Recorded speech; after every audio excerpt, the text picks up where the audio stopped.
اللهم صل على محمد وآل محمد. شلونكم حبايبي؟ صباح الخير، صباح العافية. اليوم الفيديو مالتنا من الصبح. طبعا الجو رهيب ويجنن. طلعت من الصبح وشفت الدنيا ما شاء الله، الهواء يخبل، الجو شقد حلو. حبيت أصور لكم وأراويكم هيك منظر. وإن شاء الله الروتين مالتنا وشنو طبخت وشنو سويت على الغداء، وإن شاء الله شاركوني بهذا اليوم. بس تابعوني الفيديو للنهاية. هسه شنو اللي جبته اليوم؟ جبت فرد شي صراحة رهيب، فرد فرصة عمل تخبل. هاي فرصة العمل داخل البيت، لا راس مال ولا دخلة ولا طلعة. يعني وانتي بالبيت وانتي بجهازك تشتغلين وتربحين أرباح تجنن. يعني حتى توصل إلى أنه راتب عندك. والله استثمروها، فرصة تجنن. لا تقولون إعلان، أبد مو إعلان هذا الموضوع. يعني هذا الموضوع فيد واستفيد. يعني انتي بيتك شنو مثلا؟ هي الفكرة كلها انتي مسواق بيتك، يعني من معجون، من صابون، من مستحضرات، من هواي شغلات. بدل ما تشترينها من برا راح تشترينها من شركة رصينة، شركة ماليزية DXN. الصراحة شركة رهيبة، مو مديحا، بس هي الفايدة إلك قبل لا تكون إلي. يعني أنا جاي أوجهك للشي وانتي من يمش ترحين، وراح تدخلين على رابط. يعني هذا الرابط راح تركب اول تعليق وهم ينطونك التفاصيل بالضبط. ابد ما مكلفة، ابد مو متعبة، شغلة يعني بسيطة بشكل. والله فرصة لا تضيعونها، فرصة لا تضيعونها. وانت ببيتش تفيدين نفسك، تفيدين جهالك، تفيدين زوجك. اذا انت بنية تفيدين نفسك. يعني ما محتاجة لأحد، لا الأهل ولا محتاجة لأحد ينطيك، ولا حتى يمكن أكو ناس والله العظيم حتى تركت شغلها في سبيل استمرت بهذا الشغل، وأرباح خيالية، أرباح يعني فوق ما تتخيلون. بس اهتمي بالموضوع وكوني جادة ودخلي بهذا الموضوع وخليه ببالك. ودخلي على الرابط اللي راح تركب بأول تعليق، راح ينطونك التفاصيل هناك بنية، راح تشرح لك بالضبط شنو اللي عليك وشنو اللي انت لازم تسوينه. قلت لك بدون فلوس، بدون تعب، بدون جهد، بدون هواي شغلات. يعني لا دخلة لا طلعة، هواي تفاصيل. صدقوني فرصة العمر اعتبرها. بس فوتي بيها وتوكلي على الله، وإن شاء الله تجيش أرباح، وراح تقولين ألف رحمة على والديه. بلشوا بنات حبايبي، بلشوا. هسه اليوم راح نبدي بالغدا مالتنا، وطريقة مقلوبة الدجاج مثل ما شفتوها بالبداية. مقلوبة لو كيكة، صراحة أقول كيكة عنها لأنه شغلها مضبوط ومرتب. بس اتبعي التفاصيل بالدقة مالتها وبالضبط شلون سويت، وراح تطلع لك مقلوبة رهيبة وتعجب كل العائلة.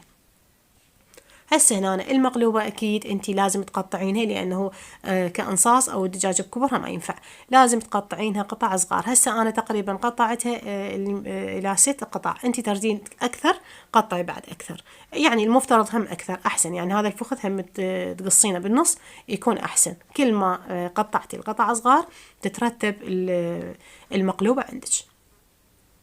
أكيد هسه هنا راح أغسلها زين، أغسلها بماي وخل. يعني دائما الدجاجة أغسلها بماي وخل، العفو بماي وخل وملح خربطت، خل وملح. أغسلها زين، صدقوني يطلع من عندها الزفرة بالكامل. هسه أجي أسلقها، خليت أعواد دارسين، قرنفل، هيل، ليمون، ونومي بصرة، كركم وملح، والبهارات اللي تحبينها. شنو من بهارات تخلين خلي. هسه هنا راح أخلي الشغلات اللي أقليها. مثلا شنو اللي أحب أخليه ويا المقلوبة؟ هنا بوتيتا وبصل وباذنجان وفلفل بارد، هاي وطماطة. هاي المواد اللي راح يعني أخليها بالمقلوبة. هنا عندي استوت الدجاجة، راح أخليها بأي بايركس أو عندك قالب للشوي. راح شوية أنشفها من الماي مالتها، وهسه مشغلة الفرن بس من فوق. وهسه أراويكم شنو راح أخليه. هنا شوية بابريكا، هاي رشة بابريكا أرش عليها، وشوية زيت أمسحها. طبعا إذا حابة أنتي قلي تقلينها الدجاجة عادي ما عليه شي، بس إذا حابة شوي أكيد أنتي وذوقك وشنو تحبين. بس باعتبار الناس أغلبها ما تحب القلي فأنا شويتها. هسه دخلتها الفرن من فوق، راح أشويها وبعدين أقلبها على الوجه الثاني. ويعني وقليت طبعا الخضروات هم عندي قليتها كملتها. هسه أجي أطبخ التمن.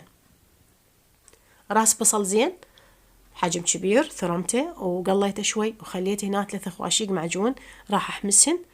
من بعد ما أحمسهن هسه راح أخلي البهارات بأنه دجاج فأنتي أكيد البهارات مشكلة راح تخلين بيها. حخلي هيل هنا عندي بهارات دجاج نكهتها أكثر شي بالقرنفل وكاري وكركم ودارسين، ويعني هواي شغلات انت قلتلش انت وذوقك وشنو تحبين، بس انا خليت هاي البهارات. التمن مغسول ومنقعته شوي، هسه راح احمسه ويا المعجون والبهارات. راح تقريبا احمس بيه 5 دقائق، اقلب بيه الى ان اشوف الحباية تظل هيك واقفة على مود شنو بعدين بالمقلوبة تطلع عندي شلون الحباية ناشفة واقفة. وهذا السوب الدجاج نفسه هم راح أطبخ بيه، راح أخليه التمن إلى أن يستوي تقريبا 3/4 المستوى مالته. الملح ما حطيت لأنه أصلا مخليه للدجاج ملح فما يحتاج أخلي ملح. هسه التمن عندي شوفوا وصل لهالمرحلة، يعني 3/4 المستوى مالته. هنا عندي الدجاج شويته والباذنجان والبوتيتا قليته والفلفل بارد، اللي ما قليته الطماطة والبصل.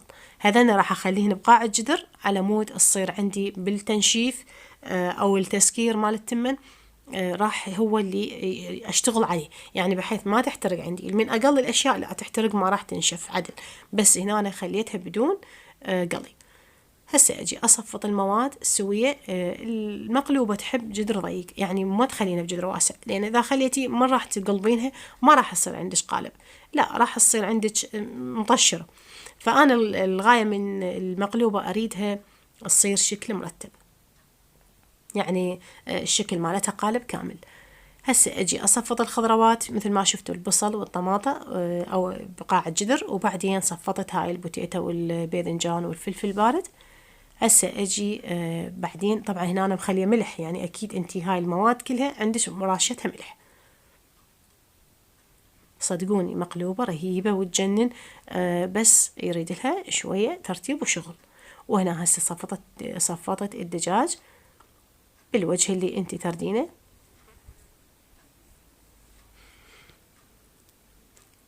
هسه اخلي التمن مالتي راح اخليه هيجي بحيث يدخل بالفتحات، اريد انه راح يعني ما اكبسه رأسا كبس، لا انثر على مود يدخل بالفتحات. شوفوا الجدر مالتي ترى صغير وضيق، يعني انا هيك ردته. راح هسه اضغط على التمن بالاخير.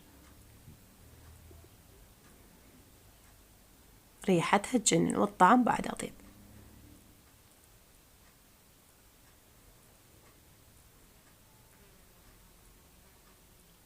هسه راح اضغطها، شوفوا من الاطراف اكثر شيء احاول اضغط. طبعا هنا انا خليت شغله وحركه، خليت دبس الرمان وشويه ماء رشيته على الاطراف، رشيته على الاطراف. ويعني هذا حبيت الحموضه شوي انه تصير بالتمن، انتوا اذا حابين خليته ينشف تقريبا 20 دقيقه 25 دقيقة خليته ينشف، وطفيت النار. طفيتها ايش قد ظليت تقريبا نص ساعة ما قلبتها. هذا السر اللي يخلي المقلوبة تجي تصير صاكة كله، ويريد بعد وقت. يعني هسه أنا عندي تقريبا نص ساعة من طفيت الجدر من جوا، يعني النار طفيته وخليته يبرد. هنا أنا تركته نص ساعة، يلا قلبته. قلبت المقلوبة، شوفوا طلعت لي بهذا الشكل الأخير شي. هسه أجي شوية نخلينا بالصحن، وما حابة أخربها بس لازم أخربها، يعني أظل أسحب على كيفي على مود لا تخرب وتتفلش عندي. المهم هي بالنهاية راح تتفلش وراح يأكلونها، وعلى عيونكم وعيوننا ألف عافية. هسه هنا حبايبي شوفوا هذا الشكل النهائي، ما شاء الله الدجاج شلون مخمي، التمن ولونه والبهارات، الطعام متكامل. هسه هنا حبايبي وصلنا لنهاية الفيديو، وارجع واذكركم والله فرصة عمل رهيبة، اشتركن بها بنات. حاولوا تتعبون نفسكم شوي، ما بيها تعب، هي يعني يمكن جهد وشغل بس بالنقال مو أكثر، وتحاولين تاخذين التفاصيل والمعلومات اللي راح اتركها باول تعليق من طبعا الرابط اللي اتركه، وانتم تدخلونه البنية راح تعلمكم بالضبط شنو انتم اللي مطلوب من عندكم. صدقين فرصة عمل ما تتعوض والله، ارباح تخبل وفائدة إلش، ولا تقولين اعلان. انا ارجع واقول لكم مو اعلان، هذه فرصة عمل. حبيت افيد الكل مثل ما احنا نستفيد، ان شاء الله انتم تستفادون. انتظرون فيديوهات جديدة، ومع ألف سلامة.